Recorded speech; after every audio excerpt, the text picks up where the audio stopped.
Hey guys, there has been another update announcement. Just so you know, they are all on my website every time they come up. I put them straight onto the website. If you aren't on the official Discord, the normal place where you can find them, you can go to mybucket.com, and on the homepage there'll be a list of all of the recent patches. I'll be doing this going forward, as the goal is just to consolidate them in one location.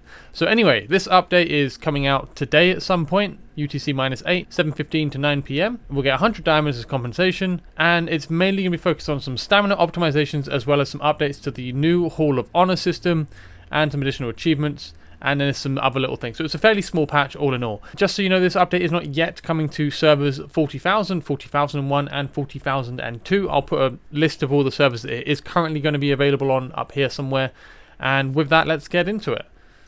So this is the main focus of the update. There are stamina reductions for all of the raid stages.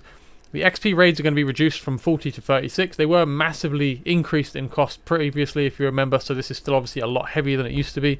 The gold raids, however, have been reduced from 30 to 26, which is quite nice. And all of the insignia raids, marksman, mages, etc. has gone from 20 down to 18, so a 10% reduction in cost there. And for all of the gear raids and all of the artifact material raids, they've also been reduced. And for the final ones, it's come down by 3 on each one. And the gear raids were recently reduced already, so this is quite nice. I think they were originally 28 a month ago, or a little bit more than that. So they've come from 28 down to 22, which I quite like. I'll give some more thoughts on it after I cover the rest of this. So in Arena, they've optimized some displays of HP and the Arena leaderboard. I don't really think too much of this, but I don't know. We'll see what it looks like when it comes out. They've added some achievements to the Hall of Honor. These are basically whale achievements. First place in the Arena for the first time. I don't think I've ever seen first place in the Arena myself, even when I was one of the strongest players on the server, but there's always one whale who's just buying loads of refills to get number 1, so even harder now to do that. There's another one to own 10 legendary heroes at Awaken 5, so that's clearly a massively whale token. I think it's okay. It doesn't affect the average player to put some whale bait into the game. I kind of think this was what the achievement system's for, so I really don't mind that they're doing this. First place in the Oracle's Trial 10 times. Kind of tricky for the average player, but definitely not impossible. And the Ultimate Oracle ranked first place in Oracle's Trial Ultimate Leaderboard. This is just a giant whale fight. This is a lot of money to get into the top of these leaderboards. Even with the servers not being as crazy. Global launch, this is going to be impossibly expensive. And they've added a progress status feature for the achievement system, and they've optimized some displays of some of the different achievements and honor medals. And other than that, there's just a list of some other changes, some power saving mode, added some new rewards to the Dwarven Association, a chance to offer discounted items. I'm curious to see what this is, because I think they keep missing the mark with the black market. It's just a bit too... Most of it's kind of redundant. You just go there for stamina and the occasional rare summoning crystal, and that's kind of it. So I would like them to improve upon it. It has potential to be a very interesting part of the game just to see what you can get from it, but at the moment it kind of just sucks and it's just a rip-off.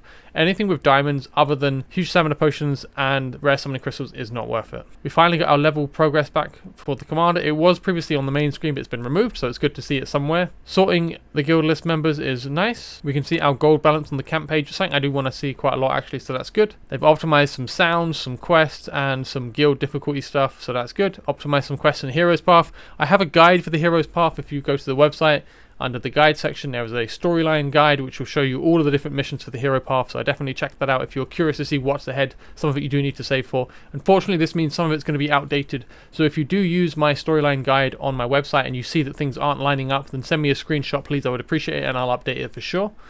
And they've optimized the difficulty of Tide after its 100th wave to clear it more smoothly. So maybe that means it's easier, because at the moment, like, pretty much everyone I know is blocked on 125. So it'll be interesting to see what that actually means. PvP display, friend assist page display, optimize something to do with that. So this is all pretty much simple, small things. None of these are huge changes, really. I mean, we don't really know what the optimization of Tide is. That could actually allow us to progress, because at the moment there's only like a few whales have been able to clear it. So yeah, not a whole lot really in the other section of the update, and even this stuff isn't really relevant to most of the players. The only thing from this update that's worth talking about is the updates to the stamina costs.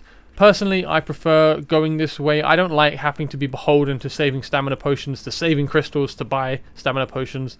I would rather just have cheaper raids and let us play the down game. This is a step in the right direction. I think you should just be reducing the stamina cost. So this change will mean that you can get 9 runs per huge stamina potion instead of 8. So it's not a bad increase. It's quite nice for us to have. Again, I would still like a bit more just to help us with our stamina issues. Something quite ironic at the moment is they're selling the privilege pass to give you a bunch of autos, but people don't have the stamina to use it every day without buying more stamina. So it doesn't quite line up. So I think this is a step in the right direction to reduce these costs overall. Anyway, yeah, that's kind of pretty much it. There's not much else to discuss here. There's some changes to stamina. There's a bunch of optimizations in UI. I think the game is really good at keeping up to date with its quality of life changes and making sure that features are smoother to use. There's still obviously more we want to see, but I think so far the team have been very good at adding in things progressively and making sure that things are tighter. This seems to be optimizations leading up to the global release, which hopefully we get some news on soon. I think we must be near it now by it, surely. It's supposed to be sometime this year. You would expect them to be preparing their marketing campaign in advance, unless they're going for like a Christmas launch, which I find hard to believe. So yeah, that pretty much covers the video. Like I said, go check out mybucket.com if you want to read these patch notes for yourself, if you don't have them in your game, if you're in one of the servers that haven't got it yet, or if you're not on the official Discord. And besides that, thank you very much for watching. Have a lovely weekend. Take care and bye-bye.